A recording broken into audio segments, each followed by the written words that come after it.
बिस्मिल्लाहिर्रहमानिर्रहीम अस्सलामु अलैकुम वरहमतुल्लाहि वबरकातुहू। नाज़रीन काम आप देख रहे हैं दुनिया मेरे आगे यूट्यूब चैनल और मैं हूं गुलाम नबी मदनी। आज 25 नवंबर 2021 है और आज दिन है जुमेरात का। नाज़रीन काम तुर्की और मुत्तहिदा अरब इमारात के दरमियान इख्तिलाफात ख़त्म हो गए हैं। तुर्की और यूएई अब आपस में दोस्त बन चुके हैं। मुत्तहिदा अरब इमारात के वली अहद मोहम्मद बिन जायद अल नहयान ने दौरा किया है तुर्की का, जो 2017 के बाद किसी भी बड़ी शख्सियत का यूएई से पहला दौरा तुर्की है। 2017 के अंदर तुर्की और मुत्तहिदा अरब इमारात के दरमियान और सऊदी अरब के दरमियान इख्तिलाफात पैदा हुए थे, जब कतर के ख़िलाफ़ सऊदी अरब और यूएई का झगड़ा हो गया था और कतर पर हमला करने के लिए भी मुत्तहिदा अरब इमारात और सऊदी अरब तैयार थे। लेकिन उस मौके पर तुर्की ने खुलकर कतर का साथ दिया और कतर के अंदर तुर्की ने फ़ौजें भेजीं और कतर की हिमायत का ऐलान किया, जिसके बाद सऊदी अरब और यूएई तुर्की से नाराज़ हो गए। और नाज़रीन फिर नतीजा ये निकला कि गुज़श्ता 3-3.5 सालों में यूएई के साथ जो तुर्की के तिजारती ताल्लुकात थे वो मुतासर हुए। अरब दुनिया ने, सऊदी अरब ने और मुत्तहिदा अरब इमारात ने मिलकर तुर्की के साथ जो तिजारती रिलेशन थे, तिजारती जो ताल्लुकात थे उन्हें ख़त्म कर लिया, जिससे तुर्की को काफ़ी गहरा नुकसान हुआ। लेकिन अब नाज़रीन काम जो सहयूनी ताकतों की, खुफिया ताकतों की साजिशें हैं, उन्हें तैयब उर्दवान ने कामयाब डिप्लोमेसी के ज़रिए से नाकाम बनाया है। गुज़श्ता रोज़ जो मुत्तहिदा अरब इमारात के क्राउन प्रिंस हैं मोहम्मद बिन जायद अल नहयान, उन्होंने तुर्की का विज़िट किया। तुर्की के सदर तैयब उर्दवान से उनकी मुलाकात हुई और वफ़द की सतह पर भी मुलाकात हुई और अलहदा मीटिंग और बातचीत भी हुई। और तैयब उर्दवान की जानिब से शानदार इस्तकबाल किया गया, बड़ा प्रोटोकॉल दिया गया और इसी तरह से बेहतरीन इशाया भी दिया गया, जिस पर इमाराती वली अहद मोहम्मद बिन जायद अल नहयान ने तैयब उर्दवान का शुक्रिया अदा किया। और सबसे अहम नाज़रीन इकराम, मुत्तहिदा अरब इमारात ने तुर्की के अंदर 10 अरब डॉलर की सरमायाकारी का भी ऐलान किया है, जो मुख्तलिफ शोबों के अंदर सरमायाकारी होगी और इससे दोनों मुल्कों के ताल्लुकात मुस्तहकम होंगे और इससे तुर्की की आवाम को और तुर्की की हुकूमत को फ़ायदा पहुँचेगा। नाज़रीन दुनिया के अंदर मौजूदा तारीख़ में, हालिया तारीख़ में जो दुनिया के कामयाब हुक्मरान हैं, उनमें से तैयब उर्दवान एक बेहतरीन लीडर और हुक्मरान हैं। तैयब उर्दवान तुर्की में गुज़श्ता 20 सालों से बेहतरीन हुकूमत कर रहे हैं और दुनिया के अंदर सबसे ज़्यादा जो डिप्लोमेसी है वो तैयब उर्दवान ही की कामयाब समझी जाती है। दुनिया के 3-4 बड़े नाम हैं जिन्होंने गुज़श्ता कई सालों से मुस्तकिल तौर पर बेहतरीन और कामयाब हुक्मरानी की है।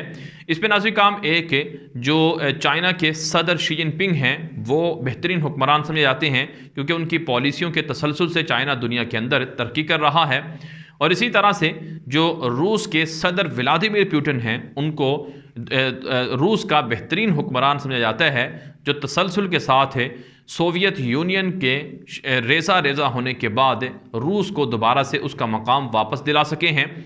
और इसी तरह से नाज़रीन काम जो एंजेला मर्केल हैं जर्मन चांसलर, उनको भी बेहतरीन हुक्मरान करार दिया जाता है, जो तसलसल के साथ बेहतरीन हुक्मरानी कर रही हैं। जबकि तैयब उर्दवान को भी एक बेहतरीन हुक्मरान समझा जाता है, क्योंकि उनकी बेहतरीन और कामयाब पॉलिसियों की वजह से तुर्की दुनिया के अंदर तरक्की कर रहा है और तुर्की के अंदर सनती इनकलाब आ चुका है। तुर्की दिफाई मैदान में खुद कफील हो चुका है और तुर्की की जो तिजारत दुनिया के साथ है वो बढ़ती जा रही है। तो बहरहाल नाज़रीन काम तैयब उर्दवान ने मुत्तहिदा अरब इमारात के साथ ताल्लुकात ख़त्म नहीं किए और ना ही इतने बिगाड़े कि उन्हें वापसी का रास्ता ही ना मिल सके।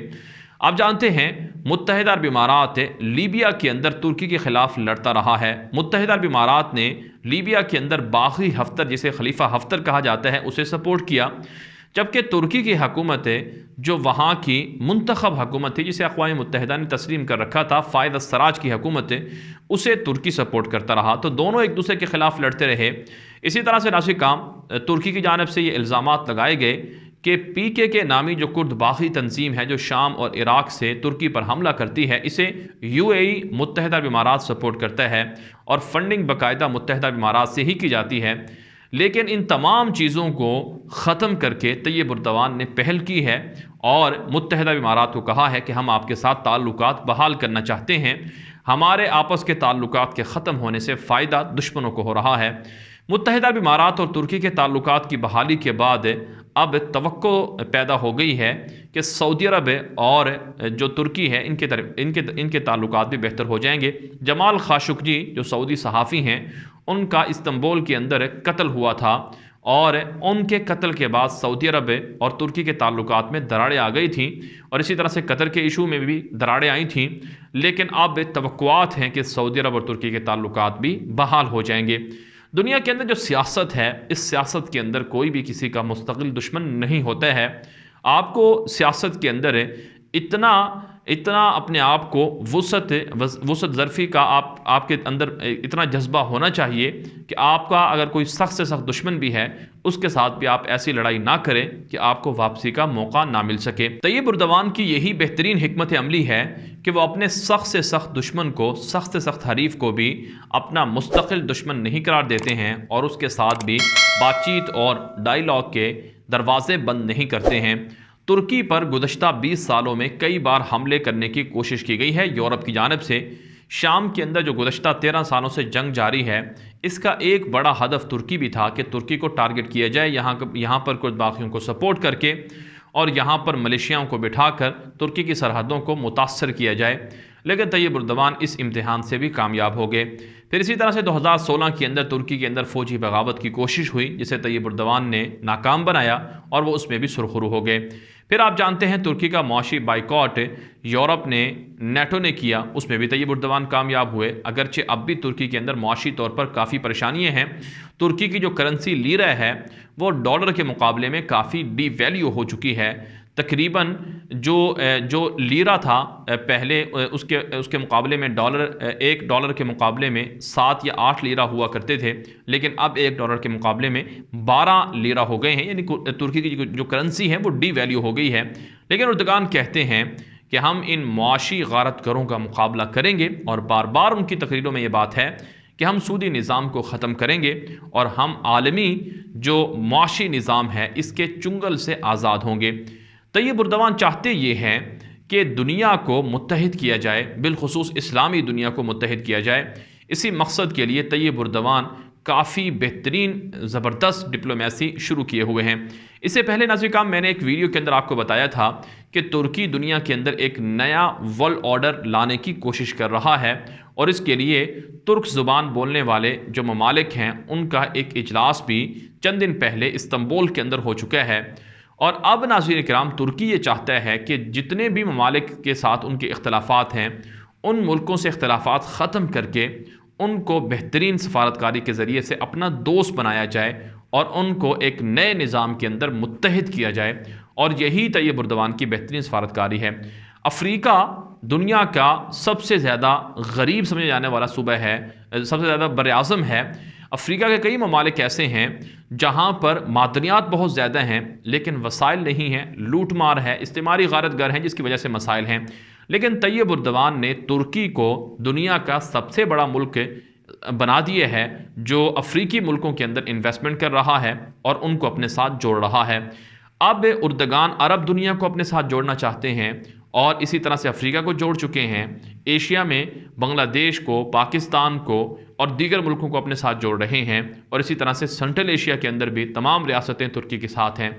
तो दुनिया के अंदर एक नई तब्दीली, एक नए इनकलाब के लिए उर्दवान कोशिशें कर रहे हैं और उर्दगान अपनी अक़वाम मुत्तहिदा की तकरीरों में, सलामती कौंसिल के अंदर मीटिंग्स में और मुख्तलिफ आलमी फ़ोरम पर यह बातें करते रहे हैं कि दुनिया 5 मुल्कों से बड़ी है।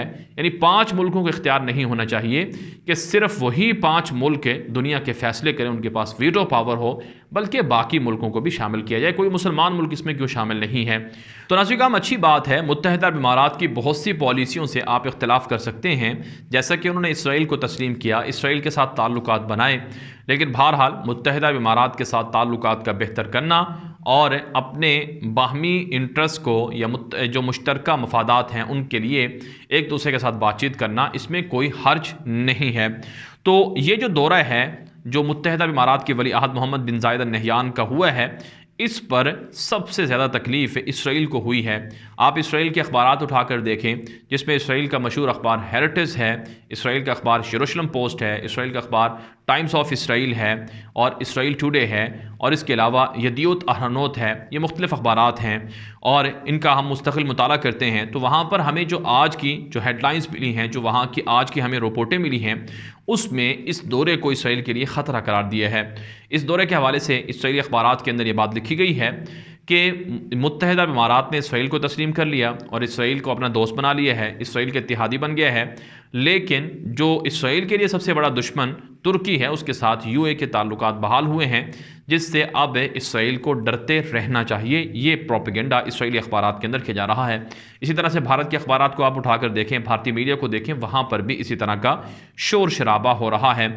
और नाज़रीन काम हकीकत ये है कि दुनिया की जो खुफिया ताकतें हैं वो उर्दगान को हटाने में नाकाम साबित हुई हैं। यूरोप को ख़तरा है कि हमारी बालादस्ती ख़त्म हो रही है, तुर्की हम पर हावी हो रहा है, तुर्की हमसे तरक्की कर रहा है। इसलिए यूरोप के मीडिया पर भी इस दौरे के ख़िलाफ़ काफ़ी प्रोपेगेंडा किया गया है। लेकिन बहरहाल नाज़रीन काम बेहतरीन हिकमत अमली और बेहतरीन तदब्बुर के साथ है और गौर व फिक्र के साथ सियासत करना और अपने मुल्क को दंगे फसादात से बचाना और इसी तरह से अपने मुल्क को इंतशार से बचाना, अपनी आवाम की जो मुश्किलात हैं उनको कम करना, यही कामयाब हुक्मरान की एक निशानी होती है। इसलिए इस बेहतरीन हिकमत अमली को तैयब उर्दवान से दुनिया को सीखना चाहिए। नाज़रीन काम ये वीडियो दोस्तों के साथ व्हाट्सएप पर, फेसबुक पर, ट्विटर पर, इंस्टाग्राम पर, हर जगह पर शेयर करें ताकि लोगों को मालूमात मिले, लोगों को हक़ाइक़ मिले। अब तक के लिए इतना ही इजाज़त दीजिए। अस्सलामु अलैकुम व रहमतुल्लाहि व बरकातुहू।